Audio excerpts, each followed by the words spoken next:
Peut-être que vous avez des objectifs qui reviennent de façon récurrente sans que vous arriviez à les atteindre. Ça peut être par exemple un objectif de perdre du gras, de faire plus d'économies pour investir ou encore d'apprendre une langue étrangère. Et à chaque fois que vous faites le bilan, vous vous rendez compte que vous n'avez pas réussi à mettre les bonnes habitudes en place pour aller vers votre objectif. Alors clairement, ça génère beaucoup d'incompréhension et de frustration et vous constatez que vous êtes en fait coincé sans vraiment comprendre comment sortir de cette boucle. Une chose qui peut vraiment vous aider, c'est de travailler sur votre identité en même temps que votre objectif. Je vous explique tout ça. Si votre nature profonde n'est pas alignée avec l'objectif et les habitudes que vous essayez de développer, c'est clairement une bonne recette pour l'échec. Petit exemple, tu veux perdre du gras, mais ton identité, c'est celle d'un gros fêtard qui boit des bières et mange des kebabs à pas d'heure. On sent bien qu'on n'est pas aligné et que ça va être extrêmement difficile de faire les efforts sportifs et diététiques pour atteindre l'objectif. Dans ce cas précis, on va changer progressivement le discours mental que l'on a sur son identité. Et au lieu de se considérer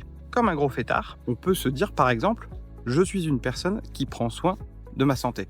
C'est un changement qui paraît tout à fait anodin, mais vous verrez qu'en vous répétant cela jour après jour, vous allez vous observer et changer vos comportements. Vous allez vous surprendre en train de faire des actions qui ne sont pas alignées avec votre nouveau mantra et vous allez vous dire « Mais ça, ce n'est pas les actions d'une personne qui prend soin de sa santé ». Qu'est-ce que ferait une personne qui prend soin de sa santé? Et petit à petit, vous allez vous forger cette nouvelle identité que vous avez décidé d'épouser et finalement, vous atteindrez votre objectif de manière indirecte.